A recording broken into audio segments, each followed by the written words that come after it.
But before I started teaching, I worked within the media industry, working for a video production company, working on various different filming projects such as documentaries and corporate video production as well.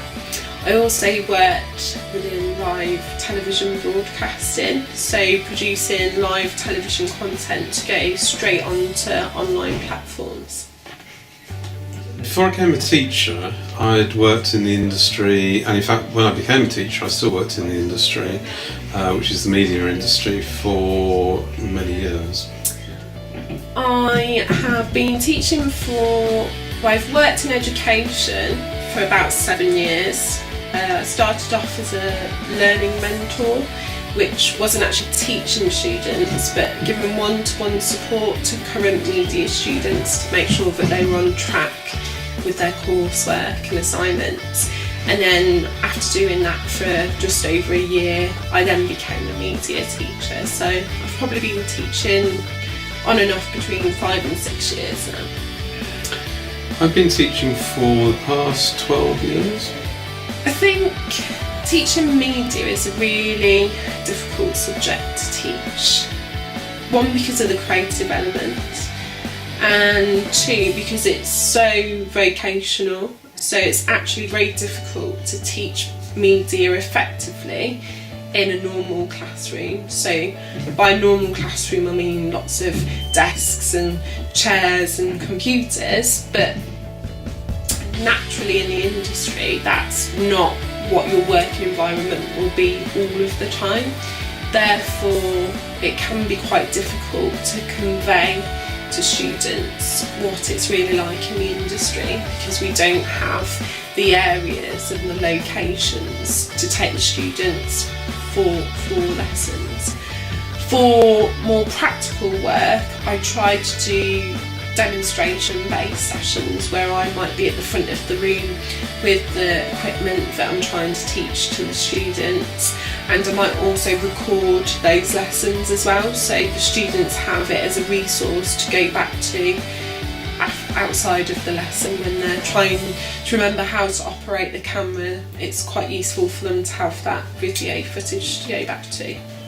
I've taught on many different media courses. At the moment I'm particularly teaching on the media course, which is a broadcast course, which is what I've done all my life. To actually get the students to appreciate and to understand and to learn about the industry, I tend to make it more vocational, so they actually have to make programmes, which means by making a programme they actually learn the theory as they go along.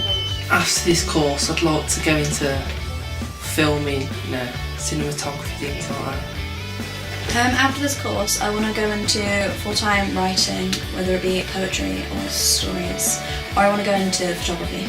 I learn best by sitting and listening to teachers, even though that's more unconventional way of teaching this course. Through this course this year I've learnt to edit on more different softwares like Final Cut and iMovie.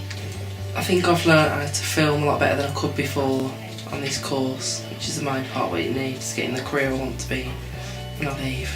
I think that media courses should be delivered more creatively. They should be more creative projects and be more creatively based, rather than just doing paperwork all the time. I think it should be delivered mainly practical, because that's what people want to do when they're older, not the more theoretical stuff that they have to do now. So it should be a bit different in the future. So currently I teach media students by using a range of different teaching methods. So coming from a very vocational industry background myself, I try to embed that within my lessons as often as I can.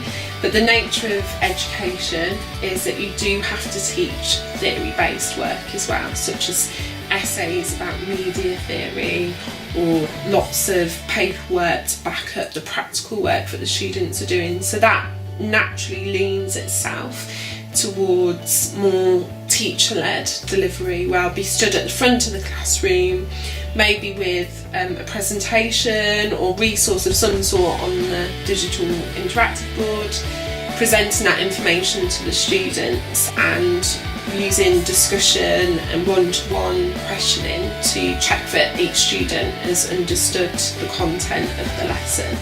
There's a big push at the moment by the government to have apprenticeships, and I think much the same as I did all those years ago. I had teaching or learning given to me by the BBC, but it was very vocational, so although we had all the theory to go with it, the emphasis was more on the making of programmes, because whatever you do, whether it's radio, TV or film, you are making a programme. So in the future, I think media students need to have a learning experience that is as reflective of the industry they want to go into as possible. So that might actually mean not being based in a formal college environment. It might mean renting a production house style office that has planning rooms and has a room for post-production and has an equipment store, because that is reflective of pretty much every production company or broadcaster that you could go and work with within the industry. And that's how, in my opinion, the future of media training needs to be structured, as realistic and reflective of how it is in the real world as possible, because at the moment media students aren't getting a true experience of what it's like to work within the TV or film industry on a regular basis.